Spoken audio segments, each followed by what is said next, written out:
L'autre, c'est quelques principes, et ça, c'est de la semaine dernière. Mais l'étude ce matin, nous sommes toujours dans notre lecture dans le livre de Proverbes. Et nous n'avons pas vraiment un texte ce matin. Nous allons voir plusieurs textes parce que nous allons voir thématiquement, nous allons parler de 3 personnages dans le livre de Proverbes. Et ça va nous montrer, ça va nous aider à comprendre. Rien que d'étudier ces personnages va nous aider à comprendre le livre de Proverbes. Pourquoi? Parce que le livre de Proverbes, le sujet change chaque verset. On parle mais en gros, on parle de ces 3 personnages. On aurait pu ajouter le méchant et le juste, mais automatiquement, vous allez voir que le méchant et l'insensé, c'est la même personne, c'est l'insensé. Et évidemment, le juste, ça parle de tous ceux qui sont sauvés, évidemment dans un sens, mais aussi dans le sens que vous allez voir ça dans les différents textes, ça parle de celui qui est sage, qui fait le correct, qui agit comme il faut. Alors, quelques personnages pour comprendre les proverbes ce dimanche 18 mars. Alors, introduction avant de voir quelques textes et faire une prière. Le livre de Proverbes nous présente beaucoup de thèmes. On est d'accord? On a déjà fait la lecture de ce livre. Presque, on a fini aujourd'hui. Pour ceux qui ont déjà fait la lecture ce matin, jusqu'à chapitre 31 aujourd'hui. Mais il nous présente de différents personnages également. Mais attention, comme je vous ai dit la semaine dernière, c'était quelque chose que j'avais cité d'un livre, les proverbes sont vrais lorsqu'ils sont appliqués à la bonne personne et ou à la bonne situation. Regardons ce matin 3 personnages de proverbes pour mieux comprendre son message. Nous avons 3 personnages, le simple, vous l'avez sur votre feuille, l'insensé et le sage. On va essayer d'être le dernier, ok? avec beaucoup de prières et de force.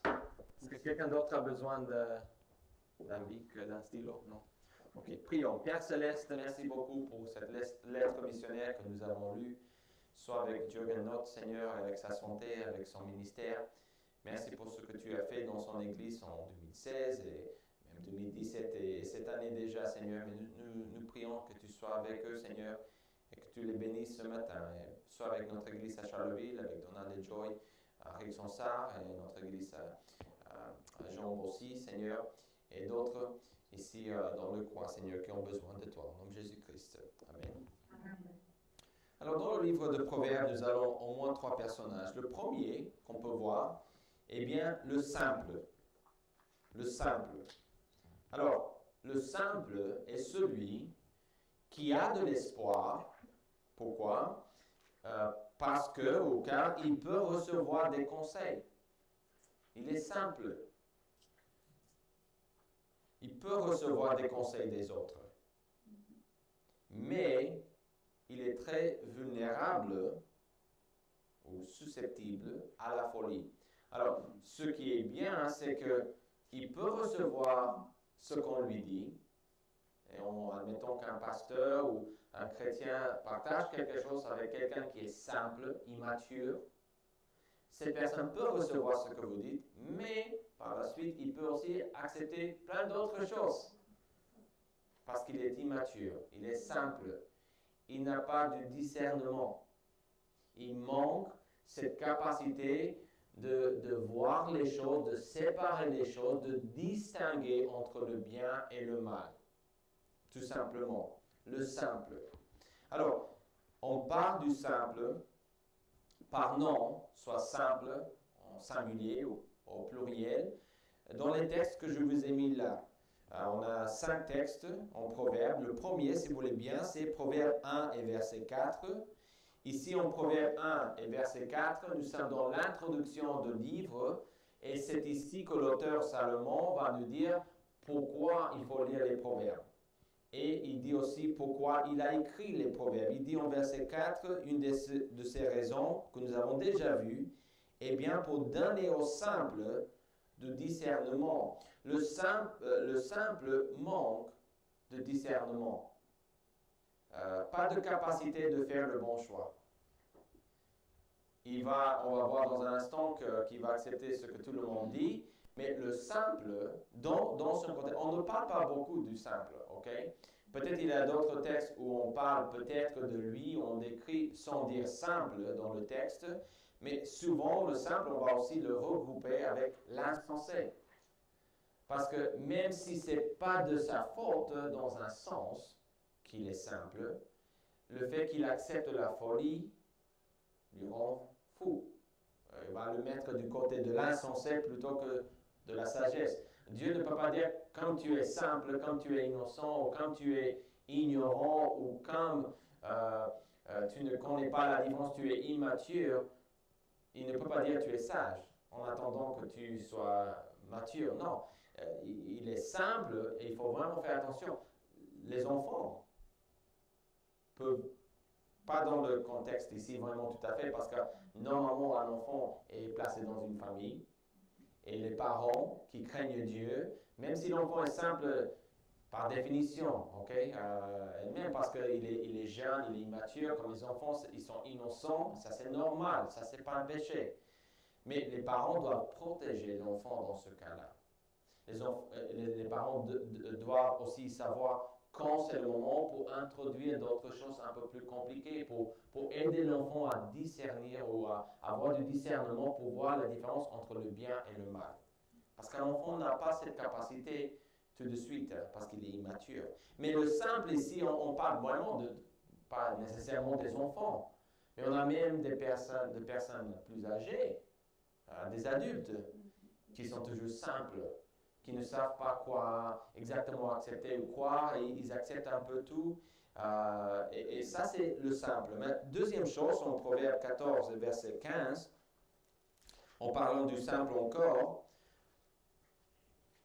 nous allons voir, l'homme simple croit tout ce qu'on dit, mais l'homme prudent est attentif à ses pas. Alors là, on dit l'homme prudent, il est en train de faire le contraste entre le simple et l'imprudent, mais prudent, on peut dire en gros qu'il est sage. Okay? Vous allez voir le contraste entre le sage et l'insensé plutôt, ou le juste et le méchant, mais il faut penser dans ces termes-là. Alors le simple est crédule.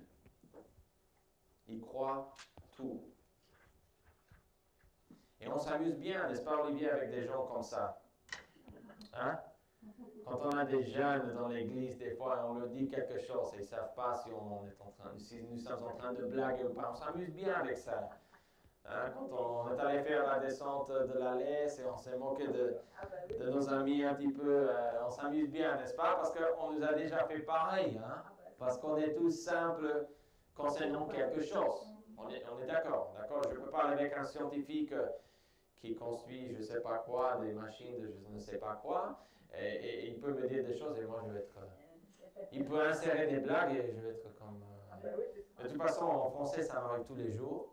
Je suis allé voir Robert à l'hôpital et il faisait toujours des blagues et je ne comprenais pas les blagues. Alors j'étais simple dans ce contexte-là parce que j'étais complètement perdu, mais c'est comme ça. Alors, mais aussi le simple se fait rouler dans la farine. Il est vite piégé. Verset 18. On parle de lui encore. Les simples ont en partage la folie et les imprudents se font de la science une couronne. Les simples ont en partage la folie. C'est-à-dire que quelqu'un est en train de faire des choses qu'il ne devrait pas faire. Et lui, qu'est-ce qu'il va faire? Il va être attiré, il va partager dans la folie d'autres personnes. Et peut-être que se rouler dans la farine n'est pas tout à fait l'expression qu'on veut là, mais c'est l'idée qu'il n'a pas cette capacité de voir et dire « Non, ça c'est quelque chose qui va me faire du mal ». Dans ce sens-là, il se fait piéger. Regardez la dernière chose, Proverbe 22, verset 3. Il dit ceci. « L'imprudent voit le mal et se cache ». C'est normal. Une voiture arrive, ici on parle du mal littéral, mais une voiture arrive, vous allez vous écarter. Un problème arrive dans la vie, vous voyez qu'il y a peut-être la possibilité d'un bagarre, d'un problème.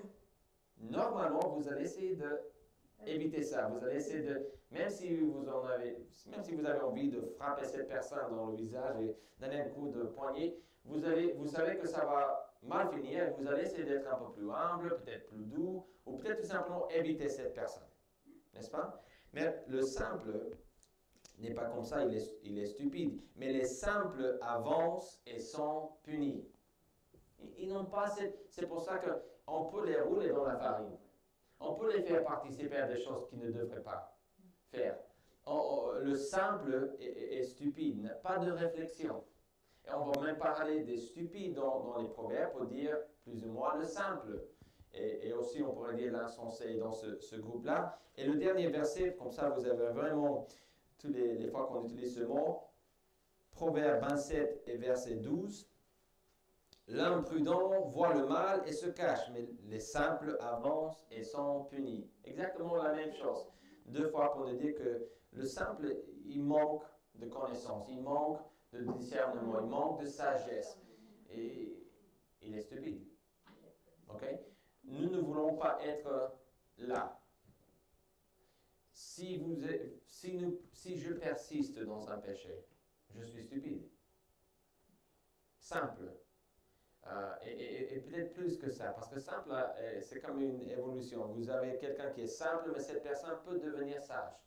Okay? On peut donner des coups au simple, on peut corriger ou instruire le simple, et il peut devenir sage.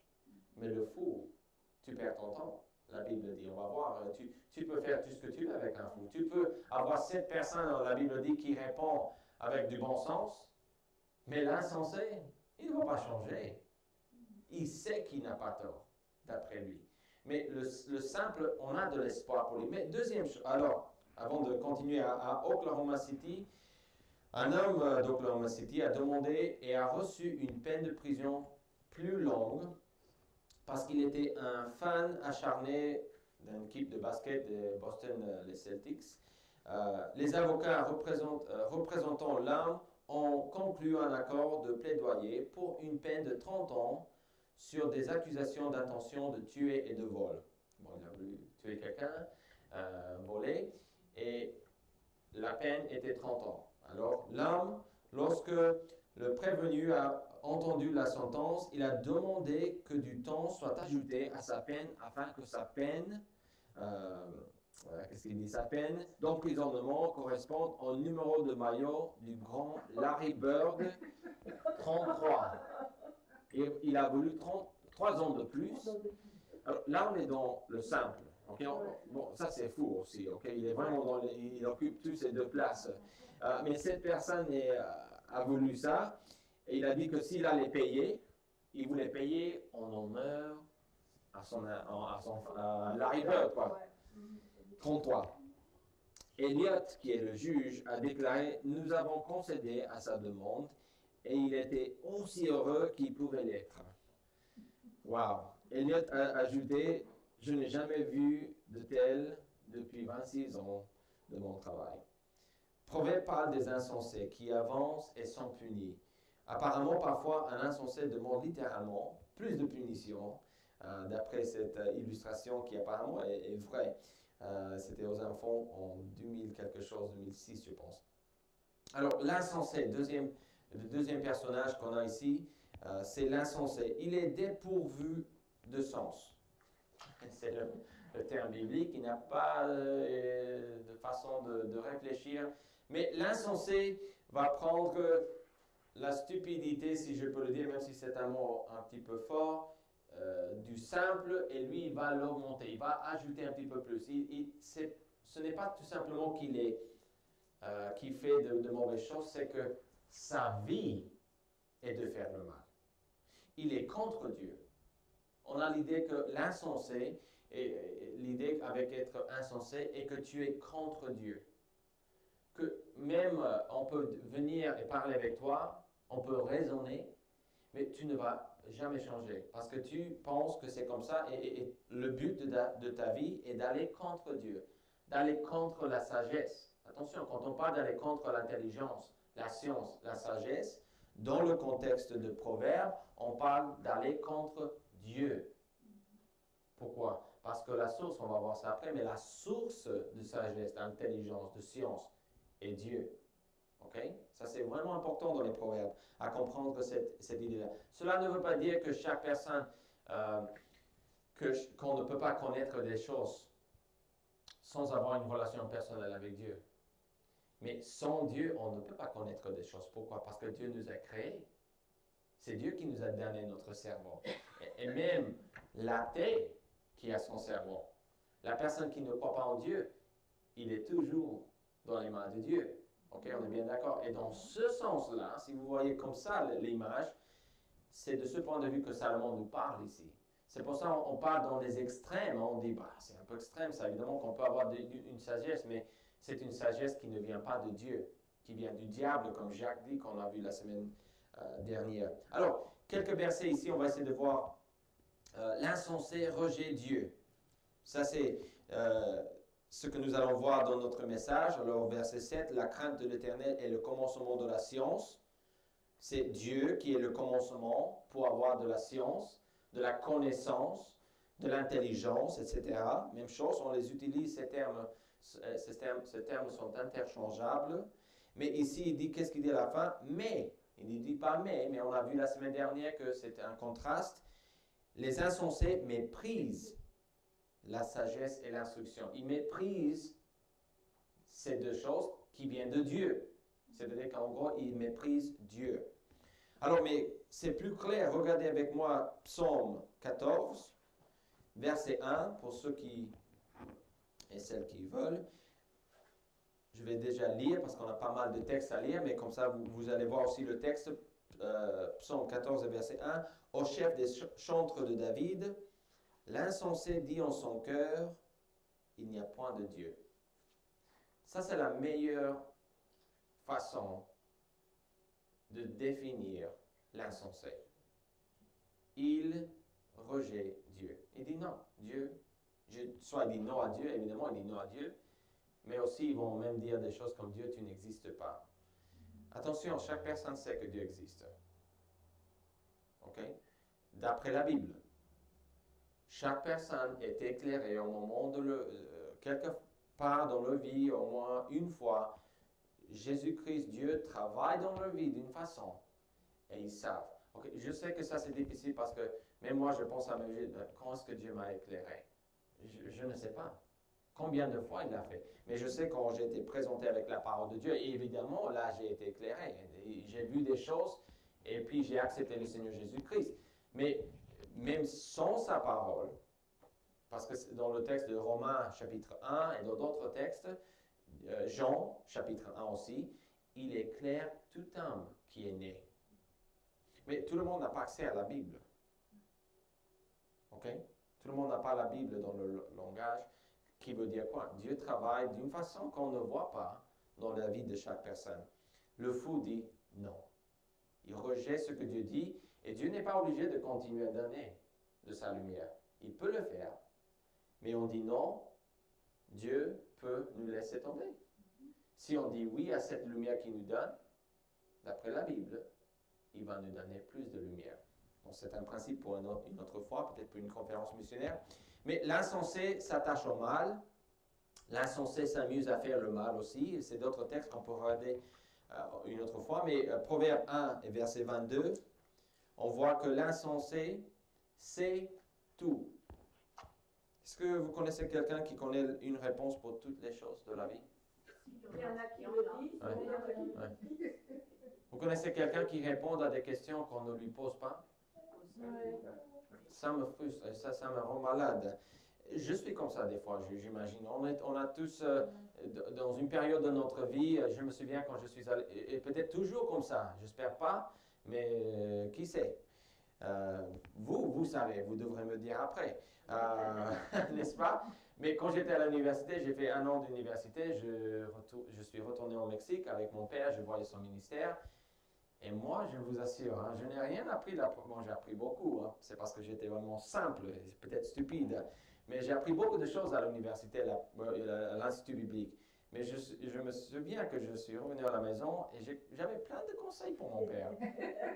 C'est vrai, j'avais plein de conseils. Et je me souviens de ça. Même deuxième année, troisième année, entre deuxième et quatrième année d'université, je me suis dit, waouh, ce que tu as fait quand tu étais là la première année avec ton père, ça c'était vraiment stupide. Parce que je croyais, parce que j'ai appris beaucoup de choses, j'étais vraiment excité, mon père, il était excité pour moi. Mais c'est une étape, je pense aussi, de la vie, évidemment. Mais je disais, papa, mais pourquoi ça? Regarde, mon professeur m'a dit ça. Ça. Tu devrais m'écouter plus, papa. Mais mon père, il n'est pas stupide, ok? Il est un peu plus sage que moi, évidemment, et il a tout simplement dit, oh, ouais, ok. Il m'a laissé faire. Il a dit un peu de temps, James, et tu vas voir que tu es aussi stupide que moi, peut-être. Hein, parce que chaque année, on apprend des choses, mais on voit en arrière, on dit, waouh, je ne connaissais rien l'autre jour. Mais on apprend, mais c'est la vie qui est comme ça. Mais l'insensé, il s'amuse à faire le mal, mais aussi l'insensé, c'est tout. Il n'apprend rien. Verset 22 dit, jusqu'à quand, stupide, aimerez-vous la stupidité? Jusqu'à quand les moqueurs plairont-ils à la moquerie? Et les insensés haïront-ils la science? Pourquoi est-ce qu'ils haïssent la science? La science, c'est de leur montrer quelque chose. On parle évidemment ici dans ce contexte de Dieu. Ça parle encore de l'idée de rejeter Dieu, mais ça parle aussi de l'idée qu'on ne peut pas partager des choses avec eux. Si tu partages une information avec eux, oui, je sais, oui, je sais, oui. Ou tu dis quelque chose, oui, je m'en doutais de ça. Oh oui, j'avais peur de ça. Mais chaque fois que tu dis quelque chose, enfin, tu ne racontes jamais rien parce qu'il le savait déjà. Et à un moment donné, avec l'insensé, tu te demandes, pourquoi est-ce que je parle avec toi? Si tu sais déjà ce que je vais te dire. Mais ça, c'est l'idée ici. Regardez verset chapitre 26. On va finir un petit peu plus tard aujourd'hui parce que la deuxième partie, on va finir le message de la semaine dernière. Alors, les enfants, ça va qu'ils sont là. Mais on va essayer quand même de finir. On n'est pas en retard aujourd'hui. On va aller un petit peu plus long, la première partie. 26 et verset 16. Qui a verset 16 de 26? Proverbe 26, 16. Oui? Le paresseux se croit plus sage que cet homme qui répond avec bon sens. Alors, il est plus intelligent que tout le monde. Là, l'idée de 7. Souvent, le numéro 7, c'est le numéro pour Dieu, c'est le numéro de la perfection. L'idée de 7 ici ne veut pas dire littéralement que 7 personnes vont lui dire quelque chose et il va les rejeter. C'est l'idée que peu importe combien de gens tu mets devant lui, il est têtu, aussi on pourrait dire. Mais il le sait déjà, vous voyez. Dernière chose de l'insensé doit toujours parler.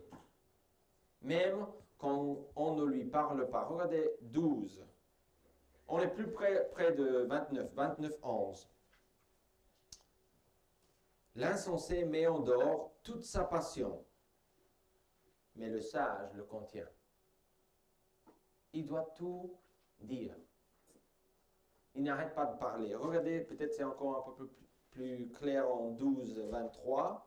Proverbe 12 et verset 23. L'homme prudent cache sa science, ce qu'il sait, ce qu'il connaît, les choses qu'il a apprises. Mais le cœur des insensés proclame la folie. Il n'a pas cette capacité de fermer la bouche. Il doit toujours vous répondre à chaque chose. Est-ce que tu sais? Oui, je sais ça déjà. Vraiment? Ok. Mais c'est ça l'insensé. Alors, dernière chose, pour finir ici dans les prochaines 5 minutes.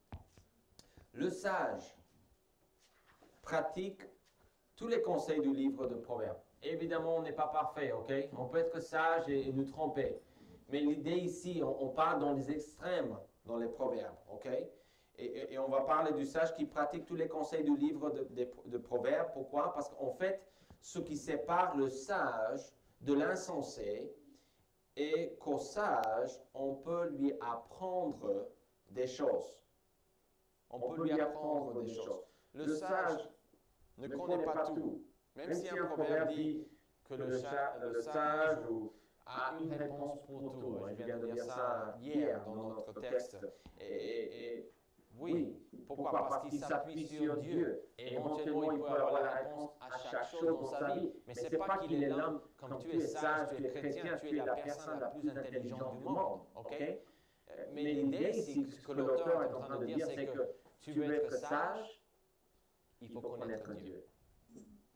Peut-être tu ne peux pas répondre à chaque chose.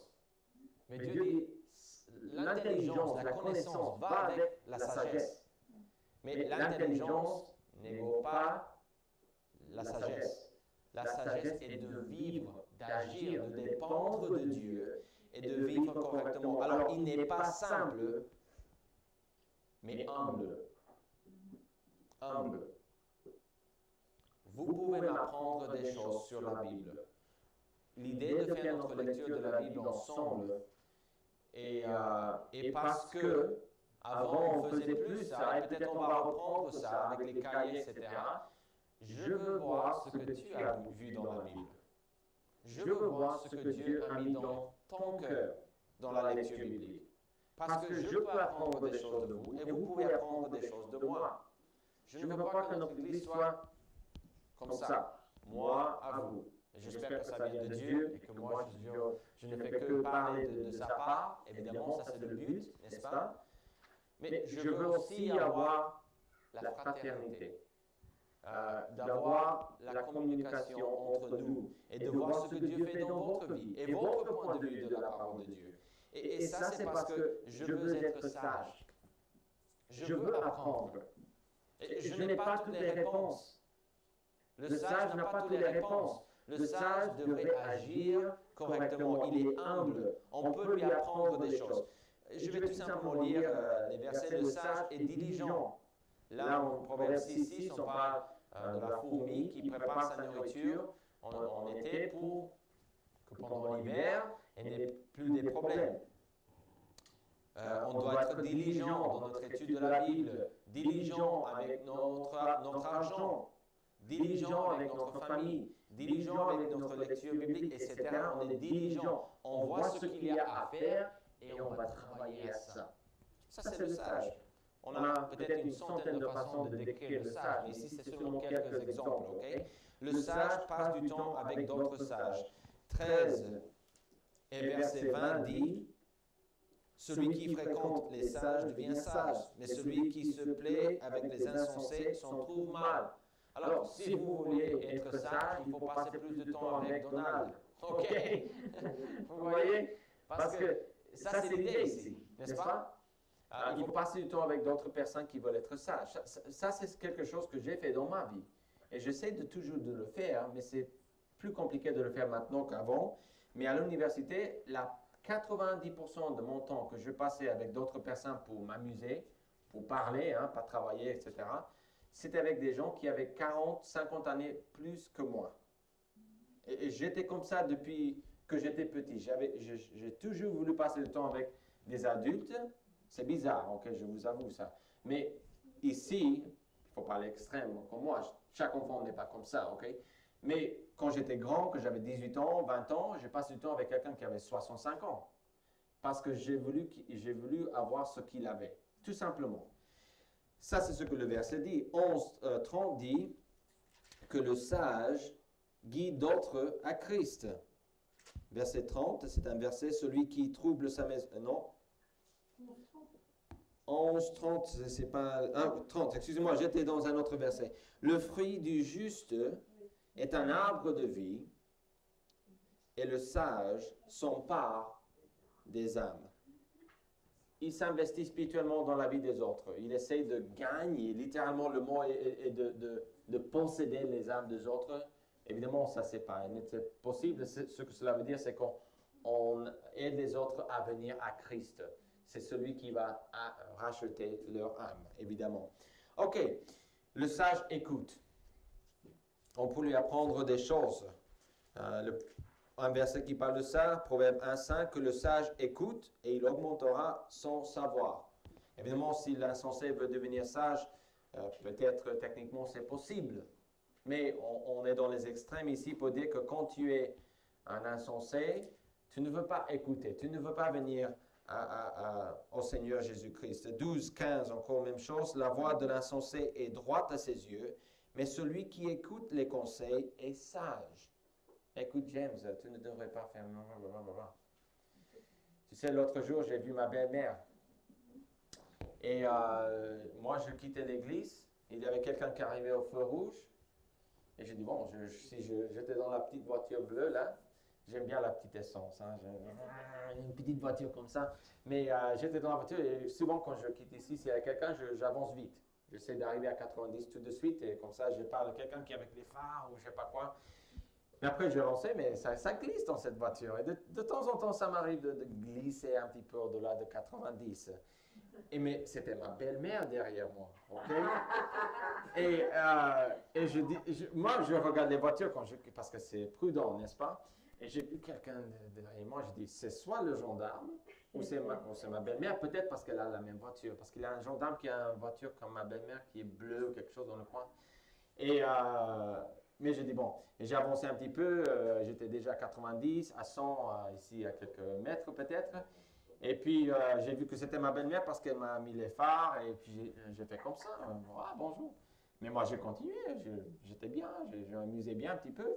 J'étais tout seul et comme un insensé. Et puis, on arrive à Aubry et moi, je ralentis pour le rond-point. Et puis, je vois qu'elle me suit, quoi. Elle est toujours en train de me faire comme ça. Je dis, bah, je pense qu'elle veut que je m'arrête. Bon, je m'arrête à Aubry, mais à Magoto, c'est ça? Et elle me dit, bah dis donc, toi, tu vas vraiment vite là, j'étais à 110 pour t'attraper. J'ai dit, bah écoute, je ne sais pas si j'étais à 110, 100 peut-être, mais tu étais quand même 500 mètres derrière moi, ok? Mais elle m'a dit, tu étais en dehors de la loi, j'ai dit. Ok, j'ai dit au début, oui, mais je ne sais pas si j'étais à 110, je me défendais un petit peu, mais tu sais, un sage devrait écouter les conseils de sa belle-mère, n'est-ce pas? Et j'ai dit, oh, ce message va avec moi. Des fois, on est insensé, hein, des fois avec les choses qu'on fait. Mais l'idée est d'écouter. Ça, c'est vraiment la clé, parce qu'on n'est pas parfait. Okay? On va se tromper, on va faire on a des croyances, hein, en tant que chrétien, on a des croyances qui n'ont rien à voir avec ce livre. Et quand on les trouve, l'idée n'est pas de « Oh, je m'inquiète parce que j'ai des trucs. » Non, quand Dieu nous révèle ça, ou quelqu'un nous révèle ça, il faut écouter. Ça, c'est le sage. Il n'est pas parfait, mais il écoute. Ça nous montre qu'il est là pour recevoir des conseils et pour corriger les choses qui ne vont pas dans sa vie. Alors, ces trois personnages, auquel de ces trois personnages ressemblez-vous le plus? Dans la voiture bleue de ma femme, je suis c'était quoi, le deuxième, non? Le deuxième. Ok, l'insensé. Mais dans la scénique, plutôt le sage, j'espère. Ok? Mais vous voyez que on doit être là, l'histoire de ma vie nous montre aussi, ça va avec, on doit écouter. Ça, c'est comme être sage. Peut-être vous avez beaucoup de réponses, peut-être vous connaissez beaucoup, et j'en suis sûr que la réponse est oui. Mais le sage n'est pas là pour dire tout ce qu'il sait. Le sage est là pour écouter. Et quand on est jeune, à mon âge, et quand j'étais encore plus jeune, c'est encore pire, mais je pense qu'on commence à voir ça dans les proverbes, mais aussi quand on devient un petit peu plus mature, on commence à comprendre, oh ok, je ne suis pas obligé de répondre à chaque chose. Je ne suis pas obligé de toujours corriger chaque problème qui est devant moi. Et on apprend, n'est-ce pas, avec l'âge. Mais ça fait partie de la sagesse. Et même les jeunes, parce que ce livre est adressé aux fils de Salomon, les jeunes devraient apprendre à avoir ça. Bon, ça c'est l'étude pour ce matin. Je sais qu'on a pris plus de temps, mais c'est parce que la deuxième partie, j'hésite à dire ça parce que je vais vraiment peut-être mentir, mais normalement la deuxième partie n'est pas aussi longue que cette première partie. Ah, c'est déjà tombé. Je n'aurais pas de dire ça. On va rester là tout l'après-midi. Ah, sûrement pas, il faut manger quand même. Bon, prions. Père Céleste, merci beaucoup. Aide-nous à être sages. Aide-moi à être sage, Seigneur, à écouter les conseils de mes frères et sœurs en Christ, mais aussi à écouter la parole de Dieu. Seigneur, pardonne-moi de mes péchés. Pardonne-moi pour les stupidités des fois que je fais et je pense, Seigneur. Nettoie ma vie. Aide-moi, Seigneur, à partager ta parole. Au nom de Jésus-Christ. Amen. Ok, 2-3 minutes et puis on recommence avec la musique.